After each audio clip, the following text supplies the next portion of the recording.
Hey yo, what's going on guys, your boy here, and today we're going to be doing a car review on the new Lamborghini Countach 5000 QV, if I'm correct. This car is a very nice classic car, and we're going to be doing pretty much all the tests you can imagine on. We're going to be doing a top speed test, we're going to do a braking test, we're going to do a turn test, and we're just going to generally check out all the features on this car.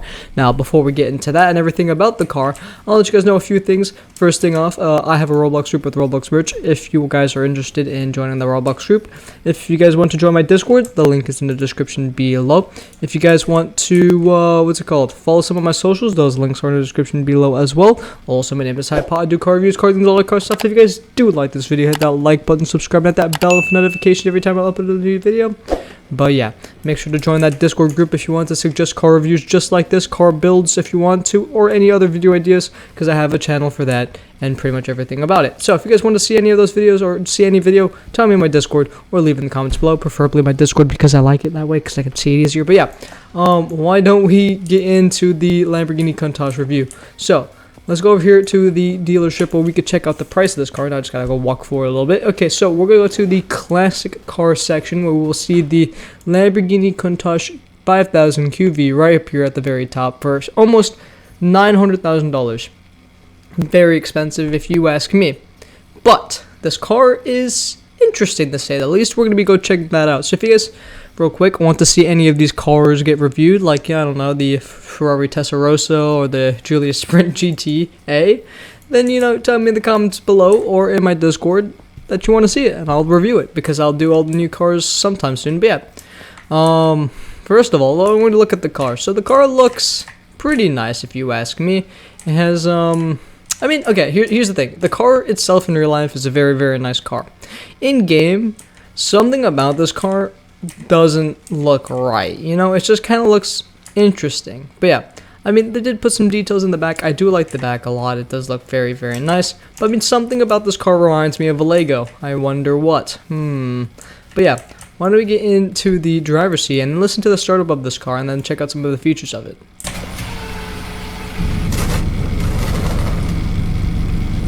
Okay, so the startup is incredibly quiet. Now, I don't know why, but I turned it up in editing. But it sounded fairly cool, to be honest. I could hear some of it. But yeah, why don't we move on to some of the tests here. First of all, why don't we turn the headlights on here? And as you can see, we have pop-up headlights. Pop-up headlights. Very cool.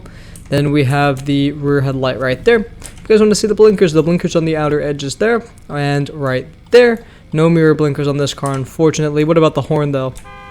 Man, horns from the 1900s still carry over, don't they? But yeah, why don't we get this car going onto the road now, and we will do a top speed run of this car and see how fast this, well, Countach can go.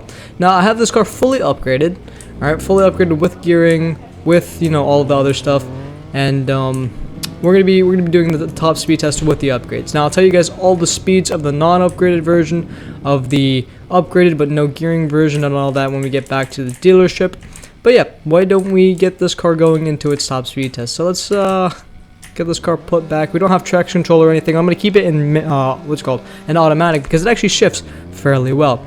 But yeah, first gear with the gearing and the upgrades, we're hitting.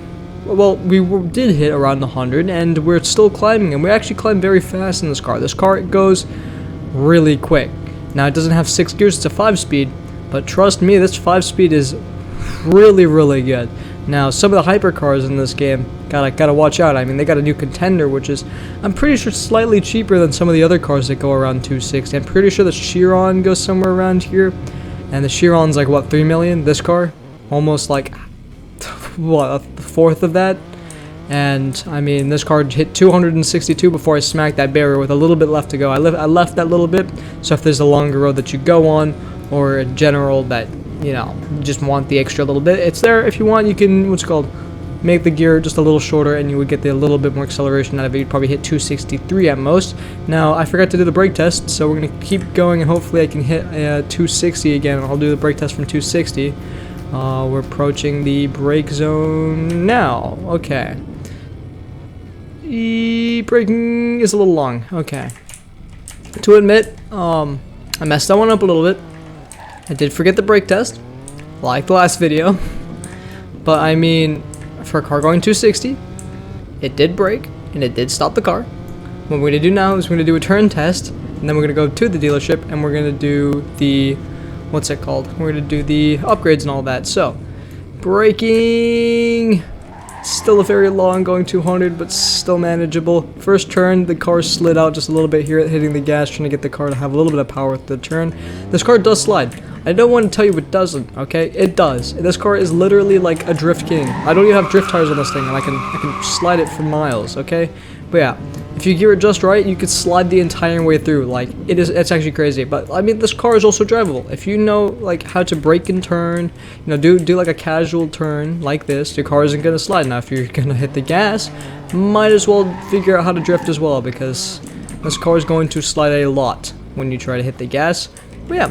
Why don't we get this car going into the dealership? Now, unfortunately, I did mess up the brake test a little bit, but the braking, as you guys could tell when I was trying to brake for that turn, is still a little long.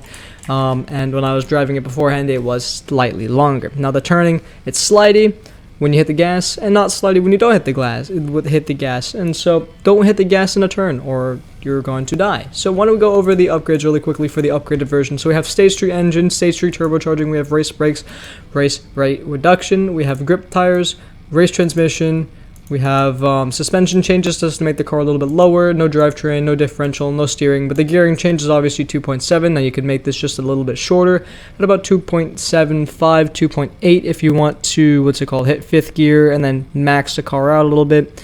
So yeah, 2.75, 2.8 is, you know, the fairly good range if you want that. Now, if you guys are wondering what the unupgraded top speed and upgrades with no gearing, so unupgraded, the car goes 182 miles an hour. The upgraded version goes 194 miles an hour, and with upgrades, I could max myself out at around 262 with upgrades and gearing. So, right up here in the chat is all the speeds. If you guys have any questions, or if you guys want to see any other reviews, leave that in the comments below. And if I didn't miss anything or didn't mess anything up in this video, please let me know, and I'll address it in the comments below. But yeah, I'll see you guys in the next video. Goodbye.